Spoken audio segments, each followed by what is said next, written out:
Vous savez aujourd'hui, qu'on le veuille ou pas, l'Assemblée nationale, c'est un haut lieu de la politique. Et la politique, ça va de soi avec les calculs arithmétiques. Si aujourd'hui, l'opposition, le parti Les Démocrates, ils réunissent 28 députés pour juste constituer le blocage de la révision constitutionnelle, il n'en est pas pour autant pour les autres propositions de loi. Donc il va au-delà ou à part le blocage de la révision constitutionnelle pour les autres propositions de loi. Il doit vraiment prendre langue, franchement, et peser dans la balance. Si possible, qu'il parle des députés de la mouvance, ne doit pas échanger et occulter le chef de la mouvance présidentielle. C'est celui-là qui donne les orientations, les consignes, si possible. Donc moi, je pense, si, à l'ouverture de cette nouvelle section ordinaire, le débat n'a pas évolué, il n'y a pas de surprise pour que cette loi prospère. Sauf cataclysme, à moins qu'ils aient suffisamment de garanties. Je voudrais même savoir quelles sont les garanties nécessaires que le Parti Les Démocrates reçoit pour pouvoir encore, à l'instant, relancer cette proposition de loi. Parce qu'il faut vraiment en avoir de fortes garanties.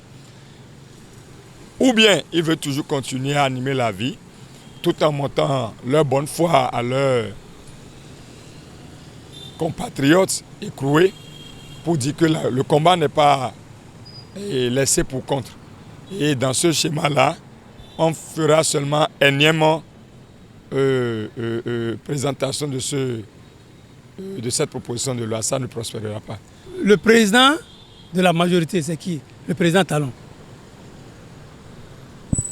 Il a dit, au cours d'un entretien, je ne sais pas, c'est en octobre ou décembre, je ne me souviens plus, et il a dit que même si c'était les démocrates qui étaient à 100% à l'Assemblée, ils ne pouvaient pas voter cette loi. Ah voilà. Et il y a d'autres députés qui lui ont emboîté le pas en faisant des déclarations. Et vous allez comprendre que pour que cette loi passe, ça serait difficile. Mais on ne sait pas si leur position a évolué en temps. Si ça n'a pas évolué, mais je ne vois pas comment, avec 28 députés, ils pourront changer. À moins de convaincre leurs collègues qui vont peut-être revoir encore leur copie. Sinon, vraiment, les mouvanciers, ils sont contre. Donc à certains moments, il faut qu'on taise les égos. Moi, je demanderais mieux, s'il faut que le Parti Les Démocrates révise leur position et change leur politique un temps soit peu, pour permettre que leur demande soit favorable. Ce n'est pas inutile, c'est aussi de la politique. On ne peut pas vouloir une chose de son contraire. Dès que nous voulons une chose, nous devons nous mettre dans les conditions et nous devons créer les conditions favorables pour que cela se passe. Donc que la loi soit votée, ça ne pose pas un problème si les conditions sont réunies et eux-mêmes ils ont mis les leurs dedans et avec tout ce que cela demande, cela exige, mais que le chef donne le OK, ça va passer comme une lettre et ça profiterait à tout le monde aussi. Donc si cela n'a pas lieu, c'est que je suis sûr que des réglages sont encore de mise. Mais la session ne fait que commencer. Nous attendons l'aboutissement. Considérant les nombreuses réalisations du PAG dont bénéficient les communes et le département du Moro, considérant la décision prise par le gouvernement du président de la République, Patrice Talon, de bitumer la voie à Tiémé, à Djara et Lokossa et ses bretelles qui impactent l'ensemble des communes du Moro. Nous, collectif des maires et conseillers du Moro, adressons au président de la République, Patrice Talon, au nom des laborieuses populations du Moro, nos vifs et chaleureux remerciements et nos sentiments de profonde gratitude pour ce pas majeur, non seulement pour le désenclavement des zones traversées par cette route tant rêvé, mais aussi une avancée considérable vers le développement économique de nos communes desservies. Exprimons notre soutien sans faille aux idéaux du développement équilibré et d'équité que vous n'avez jamais cessé de promouvoir pour le Bénin en général et le Mounou en particulier. Puisse Dieu, Tout-Puissant, le Créateur de toutes choses, ainsi que les mâles de nos ancêtres, vous accompagner dans votre mission pour un Bénin prospère. Chers récipiendaires, vous êtes à un tournant de votre carrière. Les défis actuels et futurs sont nombreux et s'appellent changement climatique, défis sécuritaires, gouvernance des ressources, etc., etc. Pour y faire face, il nous faut des comportements conséquents. Soyez donc à la hauteur des attentes de l'autorité, en faisant preuve de proactivité, de professionnalisme et de gouvernance des ressources dont nous avons la charge. Les autorités supérieures comptent beaucoup sur nous. Je ne doute pas, cependant, de vos capacités. Ensemble, unis et disciplinés, nous allons relever ces défis. Vous devez désormais faire preuve d'exemplarité et de droiture. Je voudrais pouvoir compter sur vos capacités à contribuer de façon significative à l'amélioration de l'image des eaux, forêts et chasses. Être conservateur, c'est surtout avoir de la culture de performance, du suivi et de l'évaluation, puisque vous aurez la délégation sur bien de thématiques. Cela requiert du sens de l'écoute, de l'observation, de l'anticipation et de la prise d'initiative concertée. Je sais que vous en êtes capable et je ne doute point de votre engagement pour promouvoir l'esprit de discipline, la bonne gouvernance et la gestion performante des différentes activités du sous-secteur des eaux, forêts et chasses. C'est sur ces mots d'encouragement que, au nom du ministre du Cadre de vie et des Transports, chargé du développement durable, je vous renvoie à l'exercice de vos fonctions et charges respectives. Un mort, un blessé et plusieurs dégâts matériels, c'est le bilan fait dans l'après-midi de ce mardi 16 avril 2024 sur le pont du marché d'Antokbar suite à un accident de circulation impliquant une moto et un camion benne. Les faits sont relatés. L'événement qui s'est passé, c'est à propos de nos policiers. Vous voyez, c'est les policiers qui étaient en train de chercher pour poursuivre le camion. Par là, le Zemniama était devant. Et en klaxonnant le vent, la fille avait eu peur en même temps. Et en brusculant, la fille voulait mettre ses pieds par terre. Et le Zemniama n'était pas vigilant. Vous voyez, la fille avait eu peur quand les policiers étaient en train de poursuivre le camion. Parce que c'est les policiers qui étaient en train de chasser le camion. C'est pas ça, le camionneur s'est perdu le volant. Vous me connaissez un peu. Maintenant, vous voyez, la scène qui s'est passée tout à l'heure, je prie Dieu et je prie l'État béninois que de parler à notre policier. Sauvagement, de parler à notre policier. Parce que un âme, c'est pas amusant. Et la fille était morte tout à l'heure. Vous voyez, et le Zemniama était cassé les pieds. Et on l'a amené à l'hôpital. Vous voyez, c'est les policiers, l'État béninois n'a qu'à bien parler à notre policier.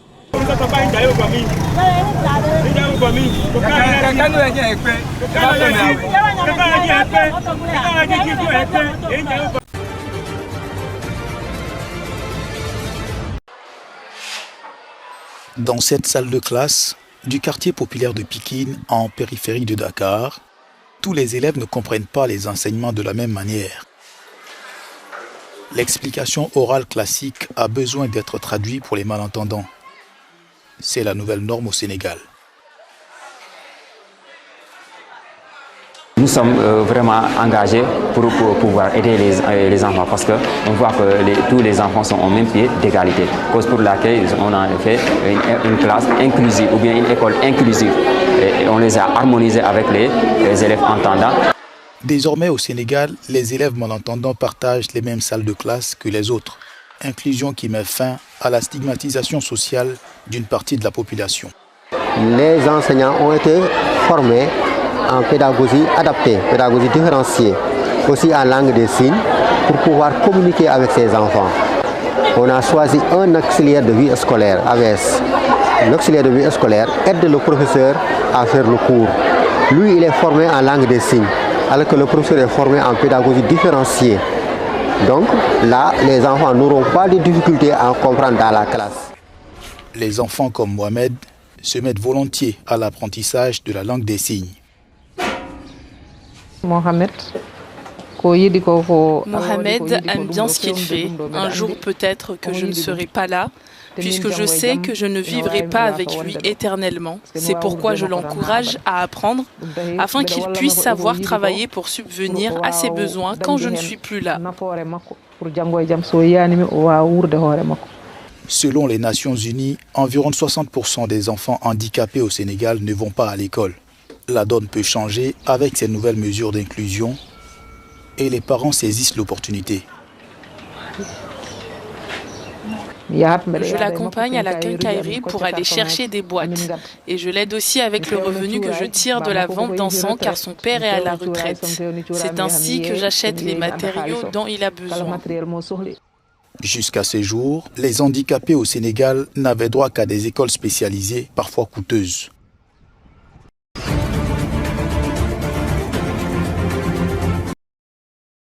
Le gouvernement ghanéen a annoncé lundi l'échec des négociations pour la restructuration de sa dette à hauteur de 13 milliards de dollars en obligations internationales.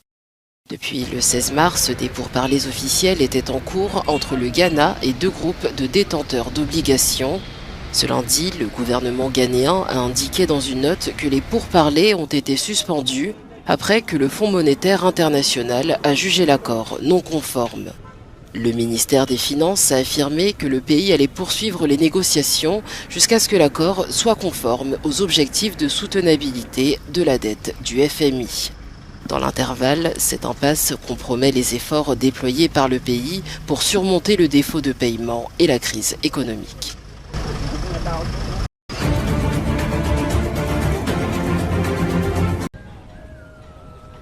Kenya Power promet une réduction de 13,7% du coût de l'électricité à partir du mois d'avril. La compagnie d'électricité kenyane a expliqué cette baisse des factures d'électricité par le renforcement du shilling kényan par rapport au dollar américain, ainsi que par la baisse des prix du carburant. Selon la société, le coût du carburant et l'ajustement des fluctuations de change, qui constituent les principales composantes variables de la facture d'électricité, ont été réduits de 37,3% entre mars et avril 2024.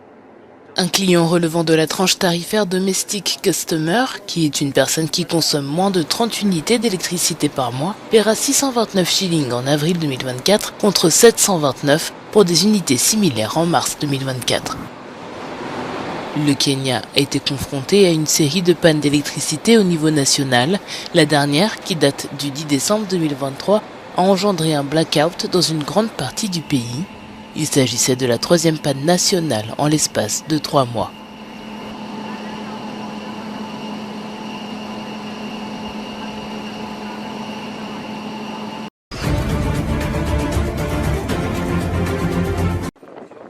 Un navire saisi par des pirates au large des côtes somaliennes a été libéré avec son équipage après plus d'1 mois.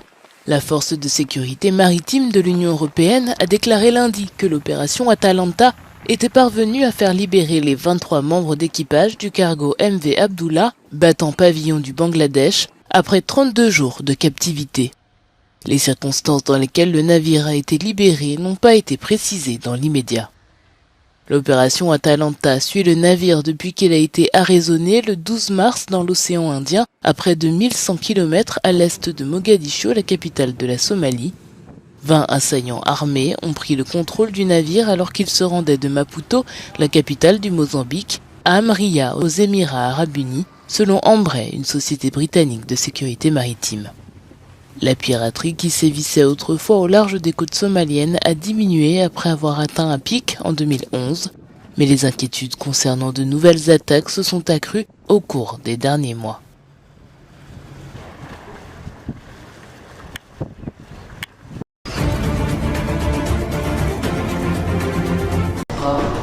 Abdoulaye Bathily, l'émissaire de l'ONU en Libye, a annoncé sa démission ce mardi.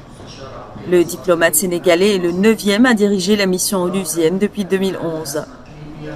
À l'issue d'une réunion du Conseil de sécurité, Bathily a dressé un tableau très sombre de la situation. J'ai invité les 5 principales parties prenantes libyennes à un dialogue visant à résoudre toutes les questions controversées liées aux lois électorales et à la formation d'un gouvernement unifié. J'ai intensifié mon engagement avec elles et proposé des moyens de répondre à leurs préoccupations, tout en préservant l'intégrité du gouvernement, une initiative de dialogue telle que proposée initialement. Bathily affirme que l'ONU ne peut agir avec succès face à des dirigeants qui placent, estime-t-il, leurs intérêts personnels au-dessus des besoins du pays. Les dirigeants libyens doivent parvenir à un règlement politique basé sur des négociations et des compromis. Nous ne pouvons permettre que les aspirations de 2,8 millions d'électeurs libyens inscrits soient éclipsées par les intérêts étroits de quelques-uns. J'appelle le Conseil à tenir compte de leurs rêves légitimes.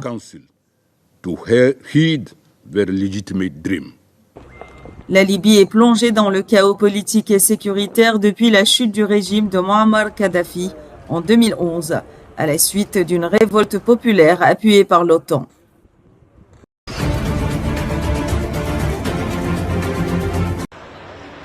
En France, le compte à rebours a officiellement débuté pour les Jeux Olympiques de 2024 avec moins de 100 jours restants avant le coup d'envoi. Mardi, alors que la flamme olympique s'enflammait en Grèce, Paris comptait les jours avant la cérémonie d'ouverture sur la Seine, fixée au 26 juillet. 100 jours, c'est tout ce qui nous sépare des Jeux Olympiques de Paris, marquant le plus grand événement jamais organisé en France, voire même dans l'histoire olympique. La cérémonie d'ouverture promet d'être spectaculaire avec des milliers d'athlètes descendant la rive sur des bateaux, saluant les foules. Cependant, la sécurité reste une préoccupation majeure, compte tenu des précédentes attaques terroristes en France et de la situation dans le monde. Les organisateurs ont dû réduire leurs ambitions pour ces Jeux et les menaces de grève dans les transports en commun pourraient compliquer la venue des millions de visiteurs à Paris cet été. Alors que le monde retient son souffle pour l'événement sportif le plus attendu de l'année, les autorités françaises et les organisateurs des Jeux ont encore plusieurs défis à relever pour assurer le succès de cette édition.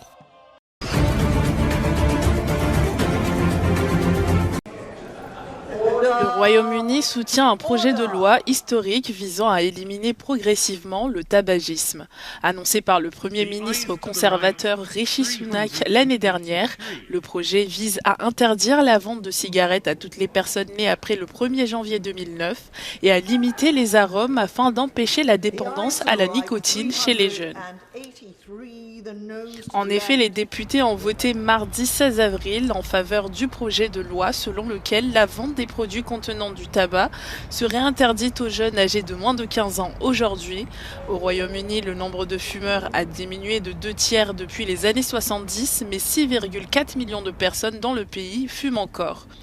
S'il est adopté, ce projet de loi dotera la Grande-Bretagne de mesures anti-tabac parmi les plus strictes au monde, permettant ainsi de lutter contre ce fléau. Le gouvernement affirme que ce projet créera la première génération sans tabac de la Grande-Bretagne. En effet, selon les autorités, le tabagisme est la première cause de mortalité du pays. Il est à l'origine de 80 000 décès par an au Royaume-Uni et reste une cause d'invalidité et de mauvaise santé.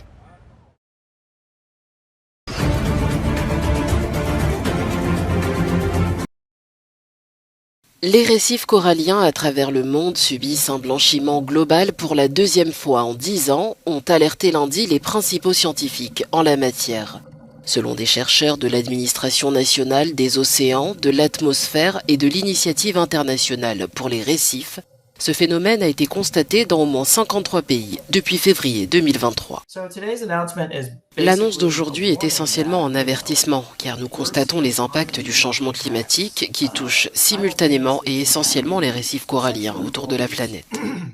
Le phénomène de blanchiment massif des coraux, dû aux températures océaniques, ont été documentés pour la première fois en 1982 et en 1983.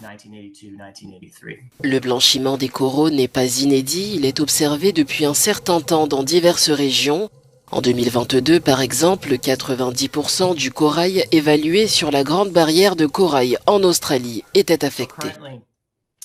Actuellement, plus de 54% des zones de récifs à travers le monde ont été confrontées à un stress thermique, entraînant le blanchiment au cours de l'année écoulée avec un taux croissant d'environ 1% par semaine. Le précédent record, qui atteignait 56% des zones de récifs touchées, remonte au troisième événement mondial de blanchissement des coraux, survenu de 2014 à 2017. Il est donc probable que cet événement s'étende dans les semaines à venir. Ces récifs jouent un rôle crucial en soutenant la biodiversité sous-marine, alors qu'ils contribuent également aux économies locales grâce au tourisme. Derek Manzello déplore le manque de coopération pour réduire ce fléau. Ce problème ne disparaîtra pas tant qu'il n'y aura pas de coopération internationale pour réduire les émissions de gaz à effet de serre. Sans action, ce phénomène ne fera qu'empirer avec le temps et à mesure que les océans se réchauffent. Alors en attendant, l'un des objectifs de la communauté scientifique est de tenter de réduire tous les autres facteurs de stress qui pourraient affecter les récifs. Selon le Fonds mondial pour la nature, environ 850 millions de personnes dans le monde dépendent des récifs pour leur emploi, leur alimentation et aussi pour la protection des littoraux.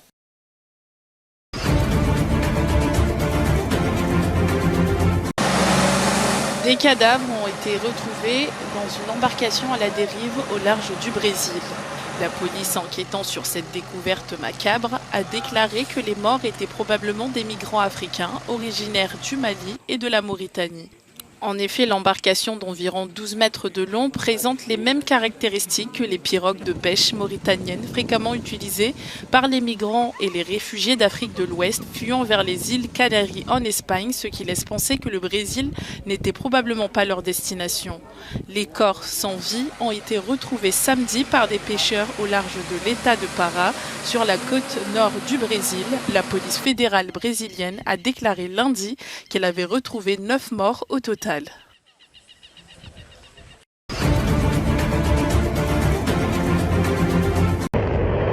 L'Iran a lancé des centaines de drones, des missiles balistiques et des missiles de croisière sur Israël ce week-end. L'attaque militaire de ce samedi a été lancée en représailles à une frappe israélienne présumée 2 semaines plus tôt sur un bâtiment consulaire iranien dans la capitale syrienne à Damas.